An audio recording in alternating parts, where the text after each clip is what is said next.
Welcome students, you are watching your own channel AS classes. आप देख रहे हैं आपका अपना चैनल एएस क्लासेस और मैं अशोक शर्मा फिर आज जरूर लेकर एक और नया एजुकेशनल वीडियो आप लोगों के लिए। ये जो हमारा एजुकेशनल वीडियो है ये क्लास 10 सोशल साइंस के स्टूडेंट्स के लिए, जिसमें हम लोग डिस्कस कर रहे हैं उनकी एनसीईआरटी की बुक ज्योग्राफी का चैप्टर नंबर 6 मैन्युफैक्चरिंग इंडस्ट्री। इस चैप्टर से रिलेटेड कुछ प्रीवियस टॉपिक्स की वीडियो मींस हम ये कह सकते हैं कि लगभग एग्रो बेस्ड इंडस्ट्रीज के सारे पार्ट हम लोग ऑलरेडी अपने चैनल एएस क्लासेस पर अपलोड कर चुके हैं। आज इस वीडियो में हम लोग जो डिस्कस करेंगे वो है मिनरल बेस्ड इंडस्ट्री का फर्स्ट पार्ट, यानी कि आयरन एंड स्टील इंडस्ट्रीज। तो चलिए बच्चों, टाइम वेस्ट ना करते हुए देखते हैं मिनरल बेस्ड इंडस्ट्रीज। आखिर मिनरल बेस्ड इंडस्ट्रीज हैं क्या और किसको मिनरल बेस्ड इंडस्ट्रीज कहा जाता है, ये हमसे 1 मार्क्स में पूछा जा सकता है कि आखिर मिनरल बेस्ड इंडस्ट्री की डिफाइन बताइए, या फिर मिनरल बेस्ड इंडस्ट्री की डिफाइन आपको दे दी जाए, फिलअप्स के तौर पर खाली छोड़ दिया जाए, या कोई एग्जाम्पल मिनरल बेस्ड इंडस्ट्री का दे दिया जाएगा। तो ये आपको पता होना चाहिए। तो सिंपली इसकी डिफाइन के लिए हमको कोई बहुत ज्यादा मेहनत करने की जरूरत नहीं है। मीन्स अगर हमें लिखना होगा तो सिंपल लिखेंगे, those industries which used mineral and metals as a raw material for the production is known as mineral based industries. वो सभी इंडस्ट्रीज जो कि मिनरल्स का इस्तेमाल करती हैं as a raw material, metals का इस्तेमाल करती हैं एज ए रॉ मटेरियल, वही इंडस्ट्रीज हमारी मिनरल बेस्ड इंडस्ट्री कहलाती है। हम ये बात अच्छी तरह जानते हैं, industries means a place where new goods और finished goods are produced with the help of raw material. Raw material की हेल्प से जो फिनिश्ड गुड्स तैयार किए जाते हैं, और जहां मिनरल यूज किया जाएगा एज ए रॉ मटेरियल और फिनिश्ड गुड्स तैयार किए जाएंगे, उसी इंडस्ट्री को हम लोग मिनरल बेस्ड इंडस्ट्री कहेंगे। और एग्जांपल के तौर पे आयरन एंड स्टील इंडस्ट्री सबसे पहले आता है जब हम लोग बात करते हैं मिनरल बेस्ड इंडस्ट्री की। और दूसरा हमारा एग्जांपल हो सकता है ऑटोमोबाइल इंडस्ट्री। ऐसे कई एग्जांपल्स हैं जो हम लोग लिख सकते हैं इन मिनरल बेस्ड इंडस्ट्रीज। तो फटाफट से प्यारे बच्चों इसका स्क्रीनशॉट लो डिफाइन का विद एग्जांपल्स, फिर स्टार्ट करते हैं आयरन एंड स्टील इंडस्ट्रीज और देखते हैं कि आखिर उसमें हम लोगों को क्या क्या पढ़ना है। हो गया बच्चों? तो चलिए अब आगे देखते हैं कि जो हमारा आयरन एंड स्टील इंडस्ट्री है इससे रिलेटेड किस तरीके का क्वेश्चन हमारे बोर्ड एग्जाम में पूछा जाता है। सबसे पहले तो अगर हम इकोनॉमिक डेवलपमेंट की बात करें, इंडियन इकोनॉमिक ग्रोथ की बात करें, तो वहां पर हमसे ये क्वेश्चन पूछा जा सकता है कि भाई जो आयरन एंड स्टील इंडस्ट्री है उसका क्या कंट्रीब्यूशन है, आखिर क्यों इंडिया के डेवलपमेंट में आयरन एंड स्टील इंडस्ट्री एक इम्पोर्टेंट रोल प्ले करती है। तो चलिए बच्चों देखते हैं वो सारे पॉइंट्स जो हमको ये बताते हैं, जो हमें ये समझाते हैं कि ये एक इम्पोर्टेंट इंडस्ट्री है।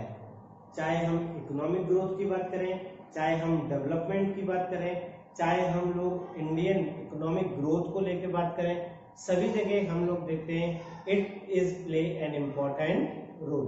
तो चलिए देखते हैं। सबसे पहले जो हमारा पॉइंट है वो हमने लिखा है, it lay down the foundation of industrial development.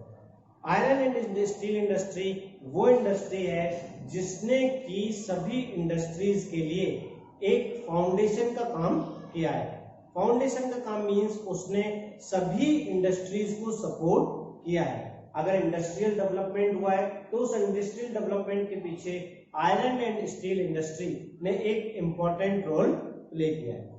यही रीजन है कि हम ये भी कहते हैं कि जो आयरन एंड स्टील इंडस्ट्रीज है ये बेस प्रोवाइड करती है, ये एक बेस, एक फाउंडेशन प्रोवाइड करती है मॉडर्न इंडस्ट्रियलाइजेशन का। ऑल ओवर वर्ल्ड हम कहीं भी जाएं, इंडस्ट्रीज के डेवलपमेंट की बात करें या इंडस्ट्रीज के एस्टेब्लिशमेंट की बात करें, तो हम देखेंगे कि जो बेसिस है वो आयरन एंड स्टील इंडस्ट्री के थ्रू ही प्रोवाइड होता है, उसी के थ्रू ये होता है। क्यों ऐसा है ये भी हमको पता होना चाहिए। और नेक्स्ट पॉइंट पे हम यही डिस्क्राइब कर रहे हैं कि जो आयरन एंड स्टील इंडस्ट्री है ये अदर इंडस्ट्रीज को सपोर्ट करती है। अदर इंडस्ट्रीज को सपोर्ट कैसे करती है?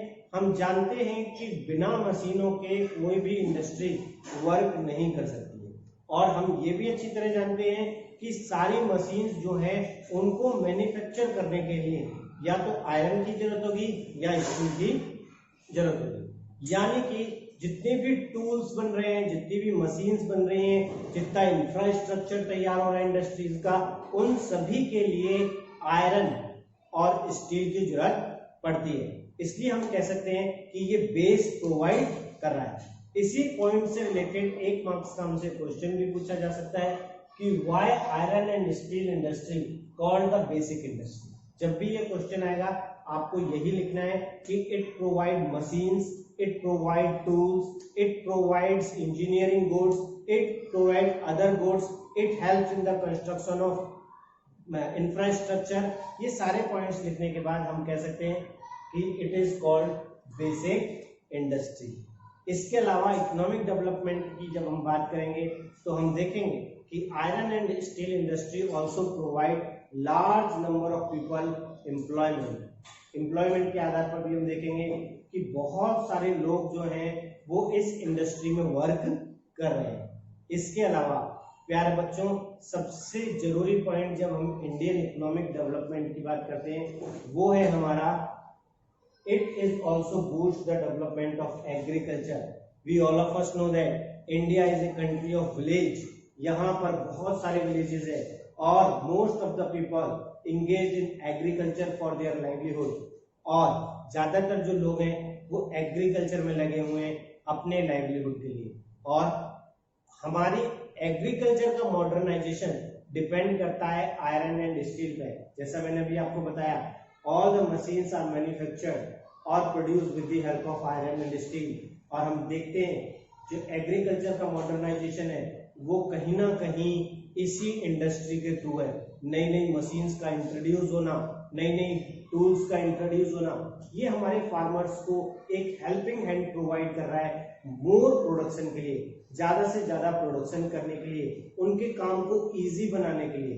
तो हम कह सकते हैं कि एग्रीकल्चर डेवलपमेंट का भी बूस्ट किसके ऊपर डिपेंड करता है? आयरन एंड स्टील इंडस्ट्री के ऊपर। और क्योंकि हम लोगों का देश गाँव का देश है, विलेजेस का देश है, तो इसीलिए ये हमारे लिए सबसे ज्यादा इंपॉर्टेंट हो जाता है। क्लियर प्यारे बच्चों? तो ये सारे पॉइंट्स जो हैं ये हमको एज इट इज या फिर इनमें कुछ वर्ड्स की ऊपर नीचे आप लोग अपने अकॉर्डिंग कर सकते हैं।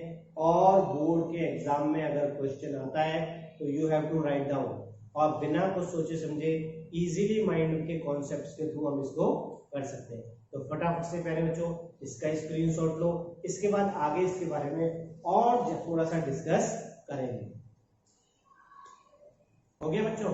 तो आइए अब चलते हैं और कुछ डिस्कस करते हैं related to the position of India in the production and consumption of iron and steel. Iron और स्टील के क्षेत्र में प्रोडक्शन और कंजप्शन के बेसिस पर हम देखते हैं भारत कौन सी पोजीशन पर है।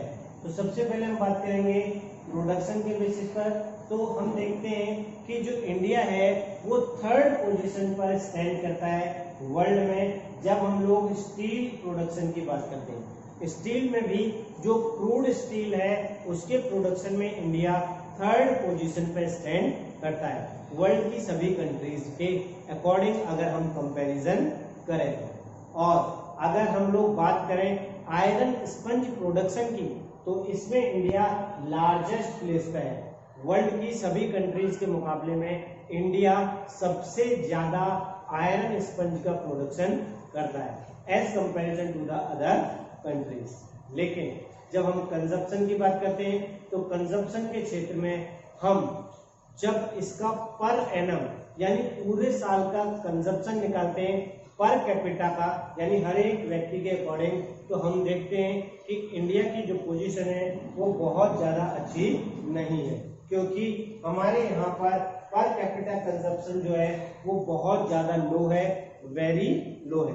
क्योंकि यहाँ वर्ल्ड में इसका कंजप्शन 200 में पहुंच जाता है पर एनम, वहीं पर इंडिया में इसका कंजप्शन केवल 63 kg पर एनम है। यानी पर कैपिटा बेसिस पर हम देख रहे हैं बहुत कम कंजप्शन है इंडिया में आयरन एंड स्टील का। क्लियर है बच्चों। इसके बाद हम डिस्कस करेंगे वो चीज जो कि हमारे एग्जाम में बहुत ज्यादा इंपॉर्टेंट है। ठीक है बच्चों। इसके बाद हम डिस्कस करेंगे नेक्स्ट पॉइंट ऑफ व्यू से आयरन एंड स्टील को। तो जल्दी से इसका स्क्रीनशॉट लो, फिर आगे डिस्कस करते हैं। हो गया बच्चों। तो चलिए अब देखते हैं कि steel iron and steel plants जो है ये किसके थ्रू इंडिया में मार्केटिंग करते हैं। आखिर वो कौन सी चीजें हैं, वो कौन से ऑर्गेनाइजेशंस हैं जिसके थ्रू आयरन एंड स्टील को मार्केट किया जाता है इंडियन मार्केट्स में। तो हम इसको दो पार्ट्स में डिवाइड करते हैं। First one is SAIL SAIL and second one is TISCO TISCO। ये दो वो ग्रुप्स हैं जिसके थ्रू इंडिया में आयरन एंड स्टील को मार्केट किया जाता है। जो सेल है इसकी फुल फॉर्म है steel authority of India limited, जो कि पब्लिक अंडरटेकिंग है। दूसरी है TISCO Tata iron and steel limited, जो कि प्राइवेट सेक्टर के अंडरटेकिंग है। इसके अलावा और भी बहुत सी छोटी मोटी ऑर्गेनाइजेशंस हैं प्राइवेट सेक्टर की जो आयरन एंड स्टील की मार्केटिंग करती है। बट ये दो बड़े नाम हैं, ये दो बड़े ग्रुप्स हैं जो इंडिया में आयरन एंड स्टील को मार्केट करते हैं। इसके बाद बच्चों 1 मार्क्स पे हमसे ये भी पूछा जाता है composition of different materials for the manufacturing of iron and steel. तो ये हमसे 1 मार्क्स में दिया जाता है और हमारी बुक में हमें इसका रेशियो दिया है 4:2:1। इस बेसिस पर जो मैन्युफैक्चरिंग की जाती है वो इस रेशियो में प्रोडक्ट्स लिए जाते हैं और मैन्युफैक्चर किया जाता है। 4 रेशियो जो दिया है वो है हमारा आयरन एंड ओर, 2 जो है वो है कुकिंग कोल एंड 1 जो है ये लाइमस्टोन। इन तीनों को मिक्स कर ही आयरन एंड स्टील को मैन्युफैक्चर किया जाता है। और जब इसको हार्डन कर रहा हो यानी कि इसको थोड़ा हार्ड शेप में लाना हो तो इसमें मैग्नीशियम भी मिलाया जाता है ताकि उसको और मजबूती प्रदान की जा सके। क्लियर है बच्चों। इसे फटाफट से स्क्रीनशॉट लो। फिर इसके बाद नेक्स्ट कुछ और पॉइंट डिस्कस करेंगे related to iron and steel. बच्चों अब चलिए उस पार्ट की तरफ बढ़ते हैं और उस क्वेश्चन को देखते हैं जो सबसे ज्यादा बार इस पैराग्राफ में से यानी इस टॉपिक में से आया है और ज्यादा मार्क्स का है। हमारे बोर्ड एग्जाम में सबसे ज्यादा बार क्वेश्चन पूछा गया है why most of the iron and steel industries located in the Chota Nagpur region of peninsula plateau. जो पेनिनसुला प्लेटू का छोटा नागपुर रीजन है वहीं पर ज्यादातर आयरन एंड स्टील इंडस्ट्रीज जो है वो क्यों लोकेटेड है, क्यों कंसंट्रेटेड है, ये क्वेश्चन हमारे बोर्ड एग्जाम में सबसे ज्यादा बार पूछा गया है। क्लियर है बच्चों।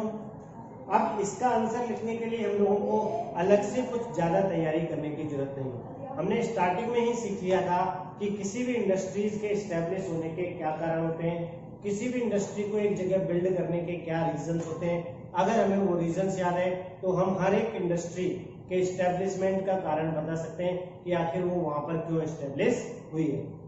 जैसा कि हम जानते हैं कि किसी भी इंडस्ट्री में गुड्स को मैन्युफैक्चरिंग करने के लिए रॉ मटेरियल का इजीली अवेलेबल होना जरूरी है।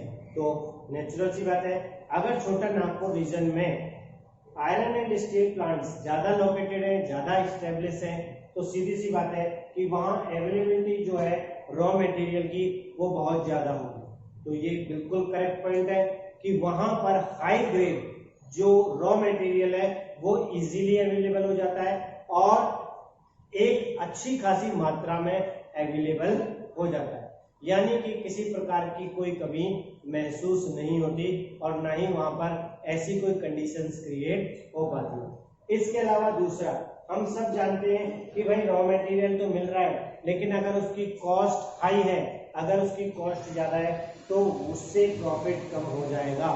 इसीलिए ये भी इम्पोर्टेंट है कि रॉ मटेरियल हमें सस्ती कीमत पर ही मिल जाए। तो हम देखते हैं छोटा नागपुर रीजन के एरिया में जो रॉ मटेरियल है वो हाई ग्रेड होने के साथ साथ वेरी लो कॉस्ट है, यानी बहुत कम कीमत पर मिल जाता है। तो भैया सीधी सी बात है तो वहीं पर हम अपनी इंडस्ट्री लगाएंगे। तो यही रीजन है सारी इंडस्ट्रीज ज्यादातर आयरन एंड स्टील वहीं पर मिलती है। इसके अलावा नेक्स्ट है इंपॉर्टेंट पार्ट जो लेबर का, कि भाई किसी भी इंडस्ट्री को चलाने के लिए दोनों प्रकार की लेबर का होना जरूरी है, एक स्किल्ड, दूसरी अनस्किल्ड। और ये दोनों ही लेबर अगर कम वेजेस पर मिल जाए, थोड़े से सैलरी पर मिल जाए, तो नेचुरल सी बात है हर एक इंडस्ट्रियलिस्ट खुश हो जाएगा और अपनी इंडस्ट्री को वहीं एस्टेब्लिश करेगा। तो हम देखते हैं कि छोटा नागपुर रीजन में जो लेबर है वो इफिशियंट लेबर वहां पर मिलती है with very low wages, come salary पर मिल जाती है, तो वहां पर इंडस्ट्रीज को चलाना और आसान हो जाता है। इसके बाद नेक्स्ट है मार्केट का होना। भाई अगर मार्केट भी इजीली अवेलेबल हो जाए, नजदीक आ जाए, तो सीधी सी बात है समझो हमारी ट्रांसपोर्टेशन कॉस्ट बच गई, तो वहां पर मार्केट की जो फैसिलिटीज हैं वो भी अवेलेबल है। और इसी के साथ साथ वहां पर जो कोलकाता पोर्ट है वो और ज्यादा बेनिफिट्स प्रोवाइड करता है जब हम लोग अपने मैन्युफैक्चर्ड गुड्स को बाहर की इंडस्ट्रीज में ले जाने की बात करते हैं, यानी कि इंटरनेशनल मार्केट में जब हम जाने की बात करते हैं तो ये हमको इजीली एक रास्ता प्रोवाइड करता है। इसके अलावा किसी भी इंडस्ट्री को चलाने के लिए प्यारे बच्चों पावर सप्लाई का होना बहुत जरूरी है। और हम जानते हैं कि वहां पर जो छोटा नागपुर रीजन है वहां पर बहुत ही सही मात्रा में जो पावर सप्लाई है वो मिलती है इंडस्ट्रीज को, इसीलिए ज्यादातर आयरन एंड स्टील इंडस्ट्री जो है वो छोटा नागपुर रीजन में लोकेटेड है। क्लियर? इसके अलावा और भी बहुत सारे पॉइंट्स हैं, जब आपको याद नहीं आए आप लिख सकते हो कि भाई गवर्नमेंट की पॉलिसीज जो है वो फेवरेबल है, ट्रांसपोर्टेशन फैसिलिटीज हैं वो अच्छी हैं, क्लाइमेटिक कंडीशंस जो हैं वो अच्छी हैं, ये सारे पॉइंट्स भी आप इसमें लिख सकते हैं। क्लियर करें बच्चों? ये है आपका आयरन एंड स्टील प्लांट। फटाफट से इसका स्क्रीनशॉट लो, फिर डिस्कस करेंगे आगे हमें क्या देखना। अब इसका एक लास्ट पार्ट जो है वो मैप रिलेटेड पार्ट है, और मैप रिलेटेड पार्ट जो है हम वो पूरी एक मैप की सीरीज बनाएंगे अपने हिस्ट्री की और ज्योग्राफी के चैप्टर्स की, जिसमें हम लोग इस चैप्टर के मैप को भी डिस्कस करेंगे। क्लियर मेरे बच्चों? इसके बाद जो हमारा नेक्स्ट वीडियो आएगा वो ऑटोमोबाइल इंडस्ट्रीज से रिलेटेड होगा, जिसमें हम लोग ऑटोमोबाइल इंडस्ट्रीज के बारे में डिस्कस करेंगे। तब तक प्यारे बच्चों देखते रहिए आपका अपना चैनल AS क्लासेस।